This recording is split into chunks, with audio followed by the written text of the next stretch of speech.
bébí mi. Yorùbá ilẹ̀ tó jọ̀ fún ọgbọ́n. Ó bébí mi. Ọgbọ́n ìmọ̀ àti òye. Ó bébí mi. Ilẹ̀ Yorùbá yìí. Ó bébí mi. Èmi yóò fọwọ́ sọ̀yà káàkiri àgbáyé. Ọmọ Yorùbá ni mo jẹ́.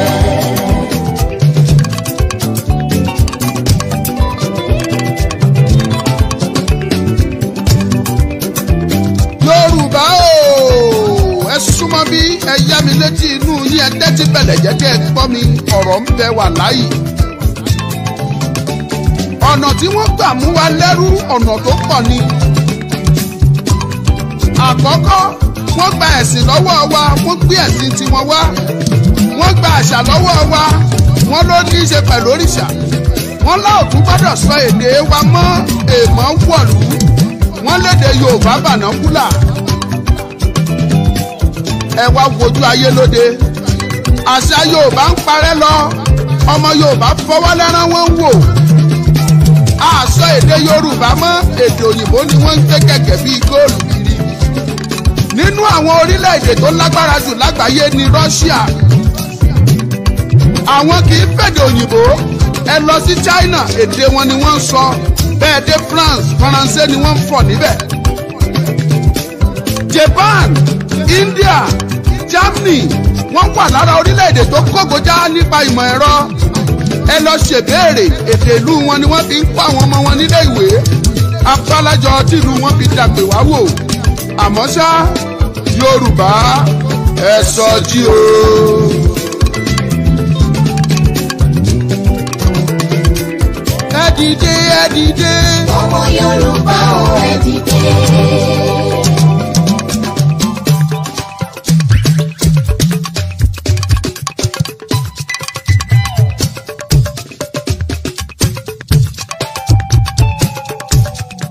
Ẹ dìde ẹ dìde. Ọmọ Yorùbá o, ẹ dìde. Ẹ dìde ẹ dìde. Ọmọ Yorùbá o, ẹ dìde. Èdè Yorùbá ò gbọ́dọ̀ kú o. Àṣà Yorùbá ò gbọ́dọ̀ parun. Àwọn alálẹ̀ á béèrè lọ́wọ́ wa. Ọmọ Yorùbá o, ẹ dìde.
lálẹ́ olùlọ́jọ́ kẹwàá oṣù kẹwàá ṣẹ̀fẹ̀ gbọ́ lọ́jọ́ tó ń sọjọ́ ìbí ọmọ aládìkún lóyè Sunday Adéyẹmọ májàsọ́lá àdìsá aka Ìgbòho Òòṣà nípa bí gbogbo àwọn ọmọ ẹgbẹ́ ìfẹ́ lọ́dọ̀ àpapọ̀ Yorùbá àti gbogbo ẹgbẹ́ ọmọ Yorùbá lápapọ̀ lábẹ́ ààrẹ wa ọmọọba Adédayọ̀ Fáládé àti igbákejì ààrẹ ọmọ Kẹ́hìndé Àbẹ̀bí tí ń ṣe ìrọ́kẹ̀kẹ̀ ìgbáradì níbàámu pẹ̀lú ìfẹ́ àti ẹ̀mí ìforihàn lágbèkalẹ̀ àyẹ́sí ọjọ́ ìbí Ìgbòho fún tọdún yìí pẹ̀lú àkọlé Dinner with Ìgbòho bákan náà làwọn ọmọ gba ọba ògbóni àgbáyé lálejò Tajudeen Ọlárẹ̀wájú Àjàlá láti wá ṣe àyẹ́sí fún olóyè Ìgbòho lọ́jọ́ náà tí ó wáyé nínú gbọ̀ngàn ńlá ní London Kensington 179-199 Holland Park Avenue London W11 4UL United Kingdom bẹ̀rẹ̀ látago 7 ìrọ̀lẹ́ ẹlẹ́lẹ́dago 12 òru. Bákan náà láti ń kí wa kú ìmúrasílẹ̀ ìwọ́de làmìlaka tẹgbẹ̀lẹ́gbẹ̀ ènìyàn tí ó wáyé nílùú ọba 1 million rally in London lọ́jọ́ 12 oṣù kẹwàá tó jẹ́ ọjọ́ kẹta dínà pẹ̀lú Ìgbòho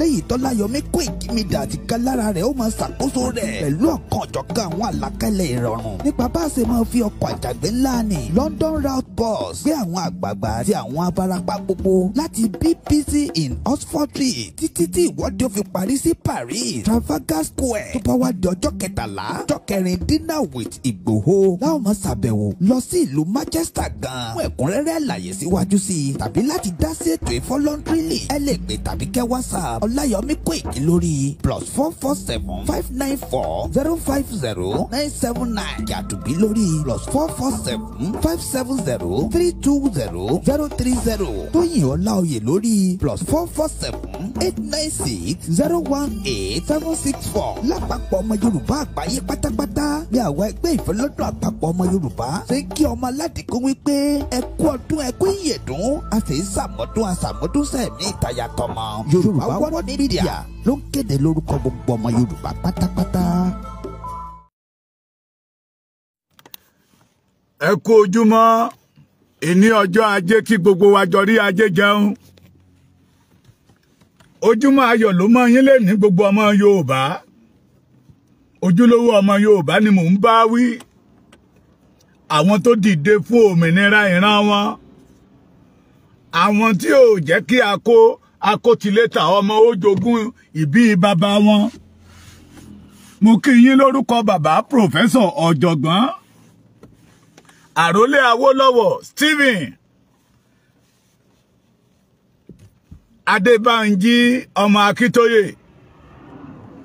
mo mọ̀ tún kí yín lórúkọ olóyè Kàkàkí Olódùmarè Báṣọ̀run Akínrógun of Ìpótìland olóyè Sunday ọmọ Adéyẹmọ Ìgbòho Òòṣà mo tún kí gbogbo ẹ̀yin ọmọ Yorùbá lénìí ìní ọjọ́ Monday kí gbogbo wa jọ rájé jẹun ajé ògúngún ní sọ̀kò ní sá fún gbogbo yín ó ń ṣọmọ olókùú bẹ́ẹ̀ ni wọn ò ní sí mọ́kù ẹ̀ bẹ́ẹ̀ ni Yorùbá ẹ lójú tó ríbi tí ò fọ́ ire lókù tó máa rí láìpẹ́ láì jìnnà àtèmi àtẹ̀yìn ire lókù tójú wa ó máa rí lágbára Olódùmarè ọ̀gá ògo mo kí yín brọ́dà mi John orí dúpà mi tí mi bá pè dáadáa ẹ má bínú àánú Ọlọ́run yóò wá yín rí àgbàrá yìí bo kòtò ire ayé yín ò ní fò yín ru bẹ́ẹ̀ ni mo kí yín nílé mo kí yín lóko mo kí yín lájò à ń kí à ń sá àwọn ẹni bí náà pàpà ń sọ pé a ò mọ tá à ń sọ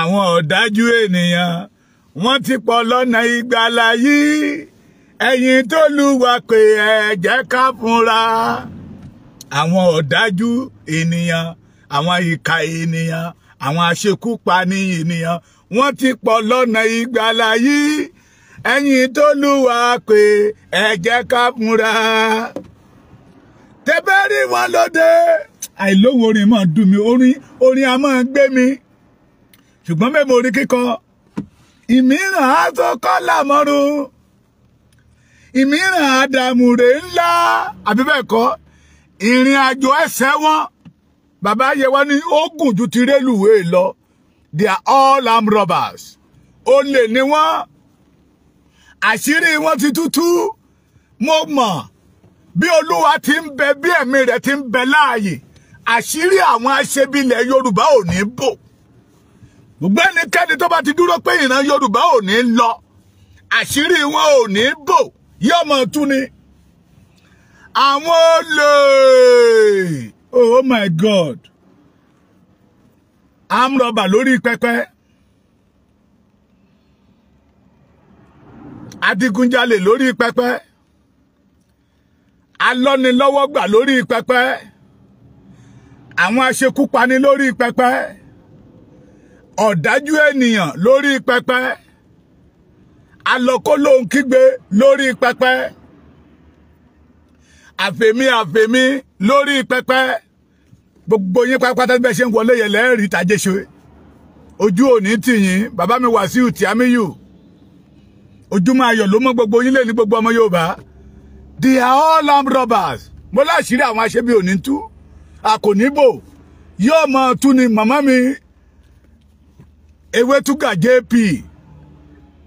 Ẹni dàgbà ìyá ẹ ṣẹ̀ṣẹ̀ bẹ̀rẹ̀ ayé jíjẹ ni màmí ayé ọmọ àjẹ pẹ́pẹ́pẹ́pẹ́ ni lágbára Olódùmarè. Gbogbo ẹ̀yin ìyá tẹ́ ti dàgbà yẹ tẹ́ ń fẹ́ òmìnira fún ìran Yorùbá. Àṣẹ òmìnira, agbára òmìnira yóò wọnú ayé yín lọ. Ọba tó lomi àti ẹ̀jẹ̀ yóò máa bá mi tú ẹ̀jẹ̀ yín ṣe. Ìyá mi Esther Adétóhùn Ewétúgà JP. Ẹ ní fojú ríbi. Ikú ọmọ kìí ṣe ìpè yín. Ó jáde kò wọlé kìí ṣe ìpè yín láṣẹ Olódùmarè. Gbogbo ẹ̀yin abiyamọ tòótọ́ yẹ tẹ́ dúró ti òtítọ́. Tẹ́ dúró ti ọmọ Adéyẹmọ Sunday Adéyẹmọ pé n tó ń ṣe ohun tó yẹ kí àwọn àgbààgbà ilẹ̀ Yorùbá kọ́ ṣe tí wọ́n ò ṣe. Tẹ́ dúró ti ọmọ Adéyẹmọ pé kò ní ṣubú. Tọmọtọmọ yín náà ò ní ṣubú. Ọ̀dájú èèyàn ni wọ́n. Mo ní bàbá Ayẹwà ó ti kọ́ lórí. Ó ní àwọn ọ̀dájú ènìyàn wọ́n ti pọ̀ nínú ìrìn àjò yìí. Àwa t'Olúwa pè, ẹ̀yin t'Olúwa pè, ẹ jẹ́ ká fúnra. Ó ní ọ̀pọ̀lọpọ̀ nínú wọn, kọ́lá ọrùn wọn, ó máa tíkì bí ti etí ajá ni. Àmùrè tó ọ̀pọ̀lọpọ̀ nínú wọn máa so mẹ́gbẹ̀ẹ́, ọ̀pá 12 aṣọ kò lè tó. Olè ni wọ́n, à ń kí à ń sà, wọ́n ní wọn ò pàpà mẹ́ni tó kú. Ẹ̀yin ọmọ Yorùbá ẹ jẹ́ ká padà lẹ́yìn wọn. You can call God. Bíbélì wípé ó ní ẹnikẹ́ni tó bá ké pe orúkọ Olúwa. Kò sọ wípé tí pásítọ̀ bá ké pe orúkọ Olúwa. Kò sọ wípé tí bíṣọ̀bù bá ké pe orúkọ Olúwa. Kò sọ wípé tí evangelist bá ké pe orúkọ Olúwa. Kò sọ wípé tí wòlíì bá ké pe Olúwa. Ẹnikẹ́ni tó bá ké pe orúkọ Olúwa ni. Ọ̀nà tá a lè fi ṣẹ́ wọn nígi ẹ̀yìn nìyẹn. Olè ni wọ́n. Olóṣèlú náà ṣiṣẹ́ fún. Àṣírí wo ò ní bò yọmọ tún ni. Ọ̀tá òmìnira Yorùbá ni wọ́n. Ọ̀tá òmìnira Yorùbá ni wọ́n. Bàbá mi kan àjọ tó lẹ́nu ẹjọ́ mẹ́ta yóò ní bàbá Èkìtì. Now you are now olóṣèlú. Ẹni tí ó bá ti ṣe Yorùbá nation. The majority of you see as ọmọ àlèmọ́ nínú. Ipa ò rajà, ipa ò ta. Ṣùgbọ́n àwọn tó bá ń lùlù kówó fún ìran Yorùbá. Wọ́n ní nísinmi. Mo sọ fún yín pé not everybody call I'm a pastor, I'm a bishop, I'm a wòlíì, I'm a this. Ni Ọlọ́run pé ohun tó fẹ́ jẹ́, òun ló pè wọ́n. The majority of them, the situation of Nigeria ló pè wọ́n. Majority of them, ó wáṣẹ́ kò ríṣẹ́. Níbi tó ti ṣe ọ̀ṣà ní ṣọ́ọ̀ṣì, òun náà lọ sí Bible school. Ìgbà tó lọ sí Bible school tán, wọ́n sọ di Sunday school teacher. Tó dé èmò òyìnbó sọ ṣíra bàbàbàbàbà rokorokokokoko my 12 ketu. Nígbà tó ti ṣe yẹ, pastor náà bá ọ̀dẹ́ as a pastor. Nígbà tó ṣọdún 2 lọ́dọ̀ àwọn, òun náà bá lọ dájọ́ lẹ̀. That is why you see the church tó ń pọ̀ sí lójoojúmọ́. They are not for God. They are not what? For God. Ó tó fẹ́ jẹ́nà wá. Ìròyìn kan tẹ̀ mí lọ́wọ́ lánàá. Tẹ́ bá lọ sórí YouTube channel ọmọ yín Bàbá Èkìtì. Ẹ ti rí mbẹ̀. Àwọn ẹgbẹ́ YSDM Èkìtì. Tí Ọlọ́run máa bá mi tì wọ́n lẹ́yìn. Tí Ọlọ́run dẹ̀ máa gbẹnu wọn ṣàṣẹ. The majority of them they are pastor.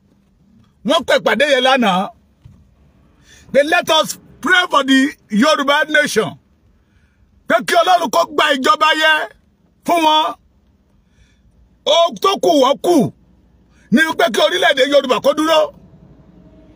wọ́n dẹ̀ fi ìtara gbàdúrà yẹn níbẹ̀ làṣírí yẹn ti tú lánàá pé àwọn kan pè pàdé kì í ṣe àwọn kan wọ́n ní gowon tó ti balẹ̀ jẹ́ tó ti bọ̀nà jẹ́ gowon tó ti fi owó mẹ̀kúnnù tó ti fi ra ayé gbé fún àwọn ọmọ títí ẹ̀ ǹgbà tó ti rí pé Nàìjíríà ń lọ àárọ̀ ọmọ ìpínlẹ̀ o Nàìjíríà lọ ó máa wó Nàìjíríà máa wó either you like it or not wọ́n ní ó bá organize prayer throughout the federation àwọn tèkìtì wọ́n ná fún wọn ní 50 million naira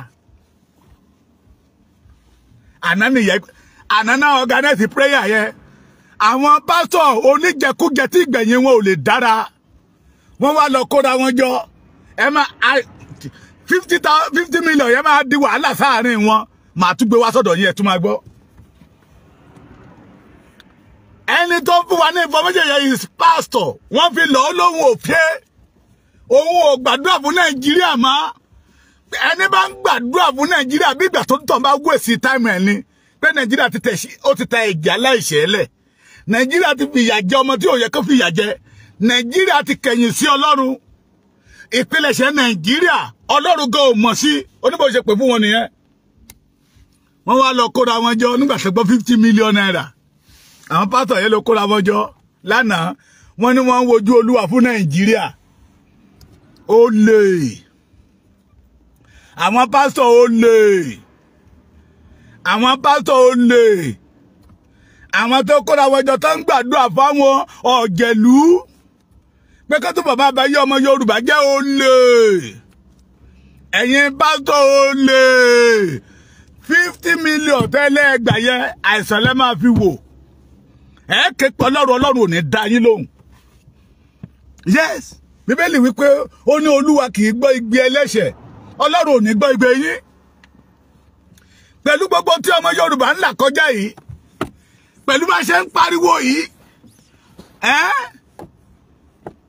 Gowon ti fi owó wa ó ti fi ra yé gbé fáwọn ọmọ ẹ̀ ó yẹ káwọn ọmọ Yorùbá kárí orí wa let me start during the Babangida regime àwọn ọmọ ẹ̀ wá bẹ̀rẹ̀ sí ń jayé fàmílétètú ẹ ti gbàgbé lẹ́ ń gbọ́ pé ọmọ Babangida ń ròmánsì pẹ̀lú ọmọ Abíọ́lá owó wa náà ń ná àwa tá a lówó dẹ̀ ń jìyà Babangida kúrò ń bẹ̀ tán látúgbọ́ pé ọmọ Abacha ni o ó lọ lọ́kọ ní Cameroon ni o ó ti di kíní kan níbi kan ni o wọ́n ń lo owó wa àwa tó kù ń jìyà bíi pé a ò lẹ́tọ̀ọ́ sí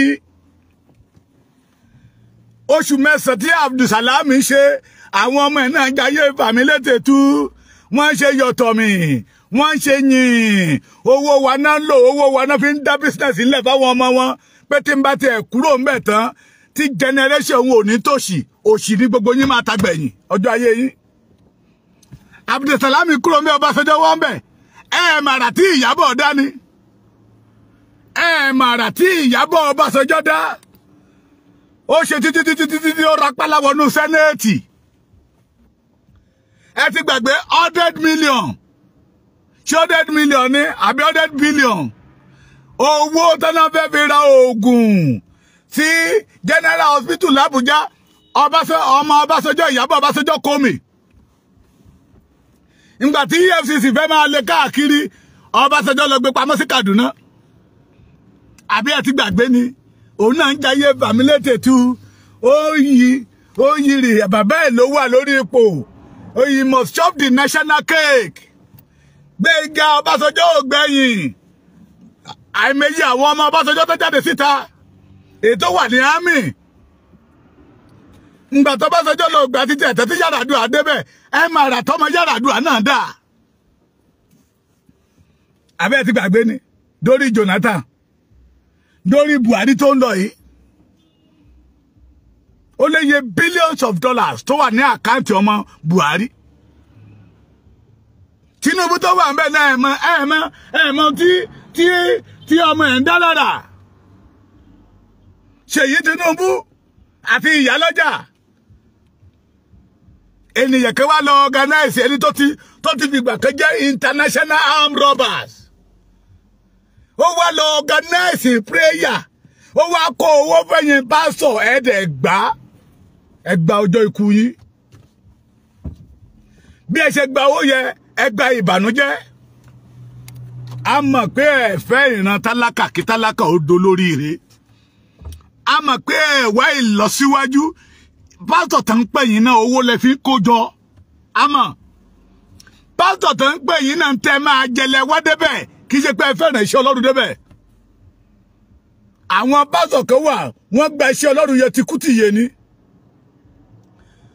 Wọ́n jẹ́ o wọn ò jẹ́ o wọ́n gba iṣẹ́ Ọlọ́run yẹ ti kú ti yé ni. Wọ́n mú owó wọ́n gba iṣẹ́ Ọlọ́run yẹ ti kú ti yé ni.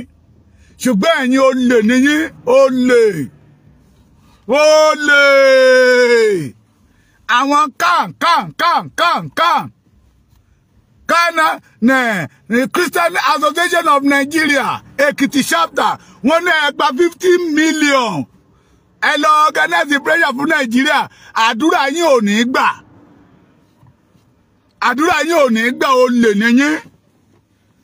Bẹ́ẹ̀ bá ti rí wọn ẹ wò wọ́n.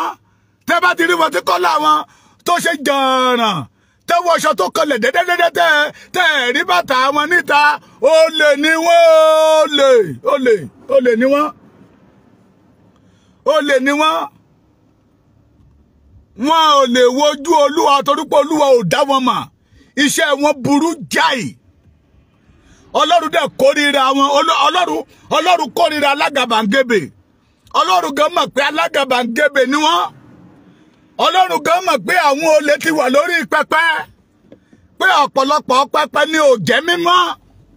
Ọ̀pọ̀lọpọ̀ pẹpẹ ló jẹ́ pẹpẹ armed robbers.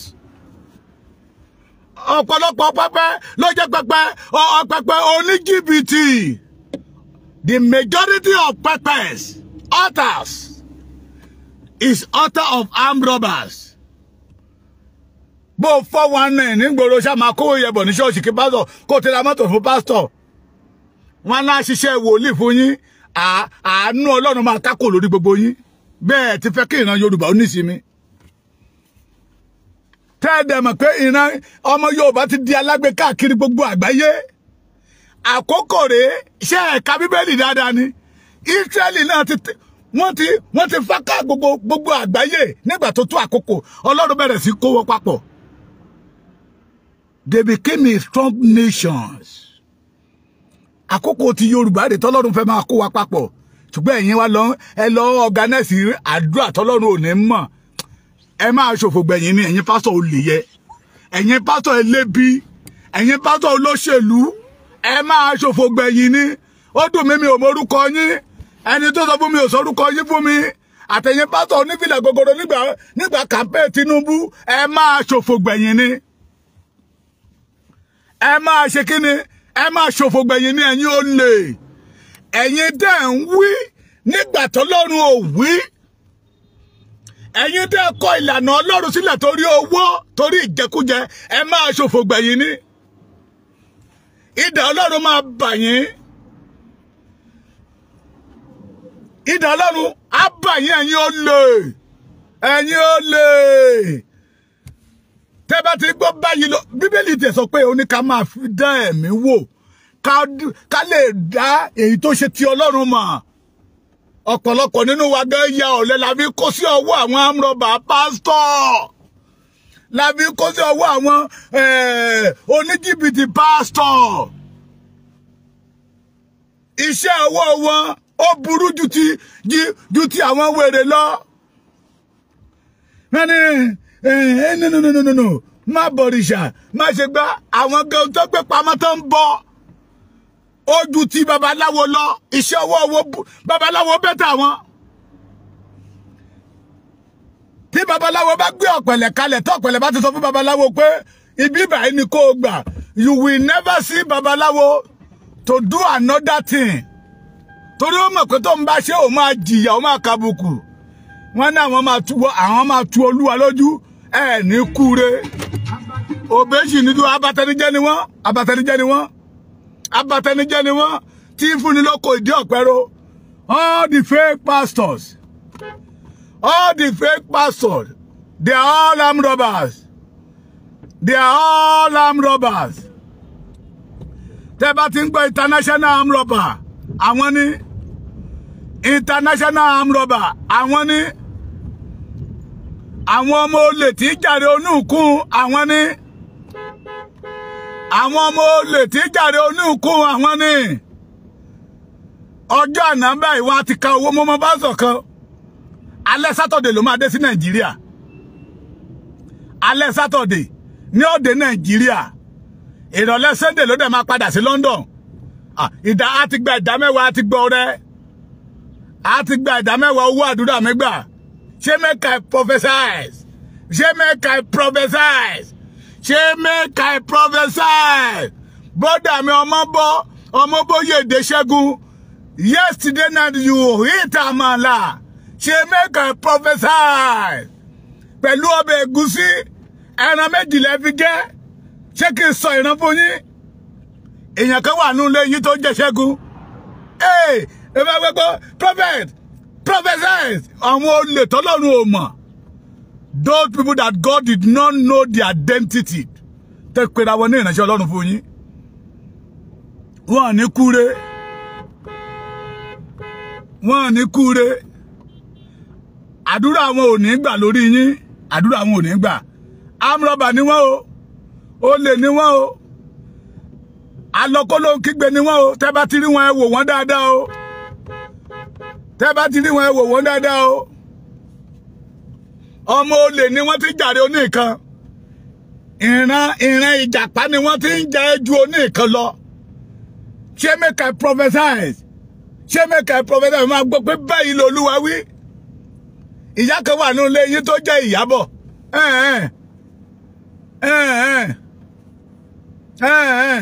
Lánàá nígbà tó fẹ́ jẹun ìyàwó ẹ bu ọbẹ̀ fún ẹ ìbá má bọbẹ̀ bàbá ẹ̀ ní ìbá wá bọbẹ̀ fún kó má jẹ ìyàwó ẹ ó lè ní wọ́n. They are not a man of God. Any pastor that you see tó ń patrol tó ń run around ní kọ́lídọ̀nù àwọn ọ̀jẹ̀lú ó lè ní. Tẹ́bá níta ló sọ bẹ́ẹ̀ ní bàbá Èkìtì ó lè ní. Àṣírí wọn ò lè bò a máa tú ni. Ó ti tó àkókò Ọlọ́run ti sọ wípé òun á máa tú àṣírí wọn. Pé àṣírí wọn ò ní bò. Àṣírí wọn ò ní bò. Nítorí pé iṣẹ́ ọwọ́ burú. Iṣẹ́ ọwọ́ burú ju ti ojú ó burú ju ti Sátánì lọ. This is time for us to say no to their agenda. You can call God by yourself. Elétí gbóǹgbàròyé lọ bá mi òkè. Ọba tí ń gbọ́ gbogbo igbe ẹ̀dá ènìyàn. Bíbélì ó sọ wípé nígbà tí ẹ bá ké pe pásítọ̀ á ké pe mí. Ẹnikẹ́ni tó bá ké pe orúkọ Olúwa ní Bíbélì wípé èmi yóò gbà á là. Call on me. Àbí bẹ́ẹ̀ kọ́, ṣé bí àwọn wòlíì ìgbàanì ṣe ṣeré? They are all armed robbers. They are all àwọn wòlíì ìgbàanì. Wọ́n máa tẹ ìbàjẹ́ lójúmọ́lẹ̀ ni. Bí ọba bá ṣe tí ò dá wá lọ bá kábíyèsí pé báyìí l'Olúwa wí. Wọ́n ò bẹ̀rù. Wọ́n ò dẹ̀ ṣiṣẹ́ yẹn torí owó. Wọ́n tẹ́ bá ti rí ṣọ́ọ̀ṣì tí wọ́n ò pọ̀. Kò lo ìwà àgàbàgebè. Mọ́ títí ẹ̀ bọ́tí àwọn wọ̀nyí. Wọ́n ti sọ kan. Wọ́n ti sọ di ẹgbẹ́ òkùnkùn. Wọ́n ti sọ kánù, wọ́n ti sọ di ẹgbẹ́ òṣèlú. Have you forgotten? During the Ayọ̀ Òrìṣàjàbọ̀, private jet Ayọ̀ Òrìṣàjàbọ̀, náà fi ń gbé dọ́là lọ sí South Africa. Adéjáde síta máa ní pé this is what God said. Àwọn tọ́lọ́run ò mọ̀. Àwọn tọ́lọ́run ò mọ̀ identity wọn. Àwọn tó jẹ́ pé ìríra ni wọ́n jẹ́ níwájú Olúwa. Àwọn tọ́lọ́run kẹ́yìn sí. Àwọn tọ́lọ́run tí Bíbélì wípé inú Ọlọ́run bàjẹ́ torí pé òun dá irú wọn ní àwòrán ara òun.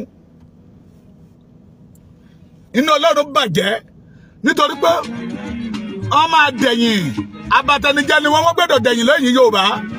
They are not a man of God. They are not a man of God.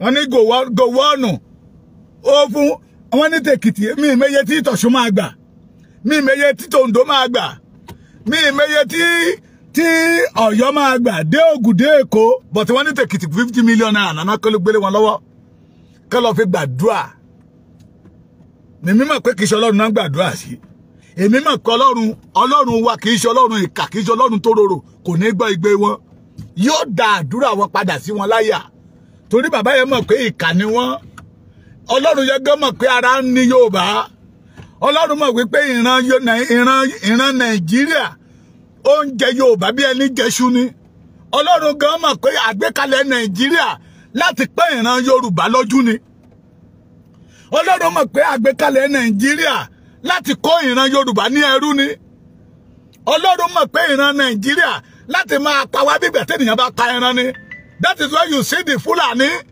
enter our land do whatever they like and Nigeria keep quiet because àjọmọ̀ wọn ni so ẹ̀yin pásítọ̀ tẹ́ ẹ̀ ń gbàdúrà pé kí Nàìjíríà ò rojú ayé yín ò ní rojú ẹ̀yin pásítọ̀ tẹ́ ẹ̀ ń gbàdúrà pé Nàìjíríà ò gbọdọ̀ túká torí pé ò fẹ́ kára ó tú mẹ̀kúnnù kára ó tú ọmọ Yorùbá ayé yín máa túká gbẹ̀yìn ni ayé yín máa túká gbẹ̀yìn ayé yín máa àbọ̀ Ọlọ́run kákò lórí gbogbo yín àtọmọ tọmọtọmọ bẹ́ẹ̀ ṣe fẹ́ kí ìran Yorùbá nísìnyí gbogbo ẹnikẹ́ni tó bá ti ń gbọ́ prate gẹ́gẹ́ bí ọ̀tá Yorùbá ayé wọn ò lè lójú ẹni nísìnyí ẹ̀yin tèmi ẹ bá mi subscribe sórí YouTube channel mi ẹ tún rí mi láìpẹ́ information wọn ni mò ń wá kiri màá tún lọ bá bàbá yẹn kó tún fún mi ní ògidì God bless you see you later.